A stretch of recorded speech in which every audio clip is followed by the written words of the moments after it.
Hi everyone, welcome back to my channel. আমি পায়েল। সবাই কেমন আছো? আশা করি ভালো। আমিও বেশ ভালো আছি। তো সবার সুস্থতা কামনা করে নতুন একটা ব্লগ শুরু করছি। তো এটা হচ্ছে গত 25 তারিখের ভিডিও। তোমাদের সাথে শেয়ার করতে একটু দেরি হয়ে গেল, কারণ শরীরটা ঠিক যাচ্ছিল না, তাই সময় মতো এডিট করা হয়ে ওঠেনি। তো যাই হোক, দেখতেই পাচ্ছ সকালবেলা ঘুম থেকে উঠে পড়েছি। এবার বেডটাকে গুছিয়ে নিয়ে নিজে ফ্রেশ হয়ে আসছি। সারাদিন কী কী করি না করি সেটাই তোমাদের সাথে শেয়ার করব। ভিডিওটা আগে দেখতে থাকো, আশা করি তোমাদের ভালো লাগবে। আর এই যে আমি ফ্রেশ হয়ে চলে এসেছি, আর আজকে খাবো একটু কফি, তাই কফিটাই বানিয়ে নিচ্ছিলাম। শীতের দিনে চায়ের থেকে কফিটাই আমার একটু বেশি খেতে ভালো লাগে। কফিটা খেয়ে মা আমায় একটা কাজ দিয়েছে, আর মা গেল স্নান করতে, ঠাকুর পুজো করবে তাই। আর আমায় বলে গেল মিক্সার জারে একটু চাল গুঁড়ো করতে, কারণ আজকে ঘরে ঠাকুরকে একটু নবান্ন ভোগ দেওয়া হবে তাই। তোমরা সবাই জানো এই সময় প্রত্যেক গ্রামে গ্রামে নবান্ন অনুষ্ঠান পালন করা হয়। আমরাও যখন গ্রামে থাকতাম তখন বড় করে নবান্ন অনুষ্ঠান পালন করা হতো।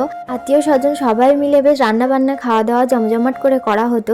যাই হোক, মা বললো এই চালের গুঁড়ো আর ফলগুলো দিয়ে চালের গোলাটা রেডি করতে, তারপর ঠাকুরকেও ভোগ দেওয়া হবে আর আমাদেরও খাওয়া হবে। তবে অবশ্য আমাদের গ্রামের বাড়ি যেখানে, সেখানে এখনো নবান্ন অনুষ্ঠান হয়নি। গ্রামের বাড়ি যেহেতু এখন যাওয়া আসা খুবই কম হয়ে গেছে, তাই এবছরও যাওয়া হবে কি হবে না ঠিক নেই। সেই জন্য মা আগে থেকে ঠাকুরকে নবান্ন ভোগটা দিয়ে দিল। তারপর আর সেরকম কিছু কাজ টাজ করা হয়নি, ভিডিও এডিটই করছিলাম। এবার স্নান করে লাঞ্চ করে নেব।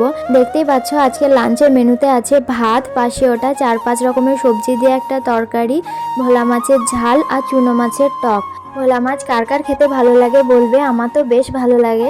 তারপর খাওয়া দাওয়া করে দিয়েছিলাম লম্বা একটা ঘুম। আর এখন দেখতে পাচ্ছ রেডি হয়ে নিচ্ছি, কারণ মা আর আমি বেরোবো একটু বাজারের দিকে। যাই হোক, তো দেখতেই পাচ্ছ আমি রেডি হয়ে নিচ্ছি। আর আমার রেডি হতে কিন্তু বেশি কিছু প্রয়োজন পড়ে না, আর বেশি টাইমও লাগে না।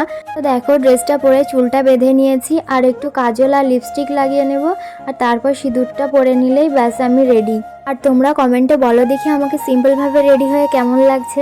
এদিকে মাও রেডি হয়ে গেছে। মাকে বললাম একবার ক্যামেরার সামনে আসো। মা একটু লজ্জা লজ্জা পায়, তাই ক্যামেরার সামনে বেশিক্ষণ থাকেনি। দেখতে পাচ্ছ মা আমি বেরিয়ে পড়েছি। মা গেটে তালা দিচ্ছিল, মাকে বললাম একবার তাকিয়ে দাও। আর এই যে বেরিয়ে আমাদের বাড়িটা তোমাদের সাথে একবার শেয়ার করে দিলাম। তোমাদের বলেইছিলাম আমাদের বাড়ি এখনো কমপ্লিট হয়নি, শুধু প্লাস্টার করা হয়েছে, এখনো অনেক কিছু কাজ বাকি আছে। তো যাই হোক, একটু হেঁটে যাচ্ছি, তারপর টোটো করব।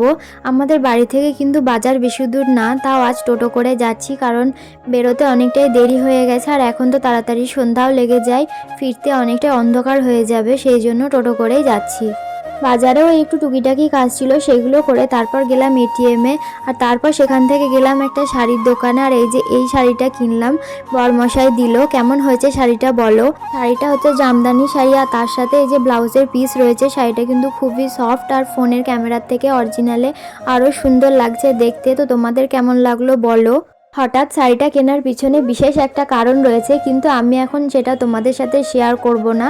আমার ভিডিও রেগুলার দেখতে থাকলে তোমরা ধীরে ধীরে অবশ্যই সবটা জানতে পারবে। তারপর সন্ধ্যাবেলা বাড়ি ফিরে মা রাতের খাবারে বানাবে রুটি আর পায়েস। তো সেই জন্য বাদাম, নারকেল আর কিশমিশটা কেটে দিতে বললো, ওগুলোই কেটে দিচ্ছিলাম। মায়ের কাজের এই টুকটাক হেল্পগুলো আমি করেই থাকি। টক ঝাল মিষ্টির মধ্যে মিষ্টি খাবার আমার খুবই পছন্দের, আর মিষ্টি খাবারের মধ্যে পায়েসও আমার খুবই পছন্দের একটা জিনিস। আর তাও যদি হয় শীতের দিনে নলেন গুড়ের পায়েস, তাহলে তো আরোই টেস্টি। তো তোমাদের সাথে কথা বলতে বলতে দেখতেই পাচ্ছ পায়েস রেডি। আর আজকের ব্লগটার মধ্যে তো শুধু খাওয়া আর খাওয়া, খাওয়া ছাড়া আর কোনো কাজ করিনি। তোমাদের বলেইছিলাম শরীরটা খুব একটা ভালো ছিল না। তো যাই হোক, এবার তোমাদের সাথে একটা ফানি মুভমেন্ট শেয়ার করি। এই যে দেখতে পাচ্ছ আমার মাকে কি করছে। মা নাকি এই টেকনিকটা ইউটিউবে দেখেছে, আর সেটাই বাড়িতে অ্যাপ্লাই করার চেষ্টা করছে।